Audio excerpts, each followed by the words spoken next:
Nabisto ang isang training center sa Mandaue City na nanggogoyo ng mga Pinoy na gustong mag-Japan.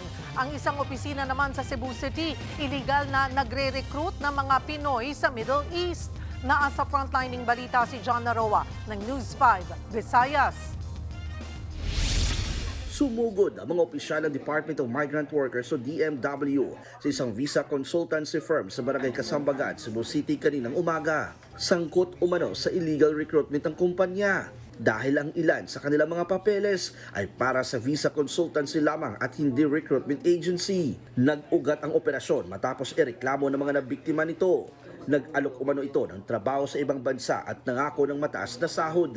Kailangan lang nilang magbayad umano ng processing fees na umaabot mula sa 150,000 pesos hanggang 300,000 pesos. Pero ang pangakong trabaho pagdating ng mga naging kliyente nito, napako. Ang kanilang modus operandi is to deploy the workers to the Middle East, particularly in Dubai, no, while awaiting for the visa. No? So, may pagka-human trafficking din yan kasi paglabas ng bansa, walang appropriate visa. Dahil dito, binawi ng LGU ang kanilang business permit. Sa kaparehong modus, pinuntahan naman ng DMW ang sa Japanese Language Training Center sa Mandaue City. Naabutan pa ang 7 kliyente sa lugar na nagtitraining. Pangako rin nila ang trabaho abroad. Umaabot umano sa 50,000 hanggang 100,000 ang processing fee. Ang mga nagguyong biktima na gusto magtrabaho sa Japan nang hihinayang sa kanilang mga naging gastos.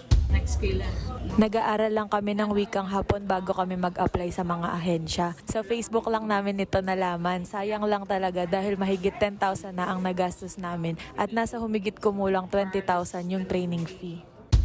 Kinuha ng DMW ang mga pangalan ng mga nabiktima para bigyan ng tulong pinansyal at maging sa proseso para legal na makapagtrabaho abroad. Kakasuhan naman nila ang manager at may-ari ng training center. Binawi rin ng LGU ang kanilang business permit. Nagbabalita mula sa Frontline, John Naroa, News 5 Visayas. Mga kapatid, Cheryl Cosing po. Maging maalam at may pakialam sa mga napapanahong issue at headlines. Mag-follow at mag-subscribe na sa social media pages ng News 5.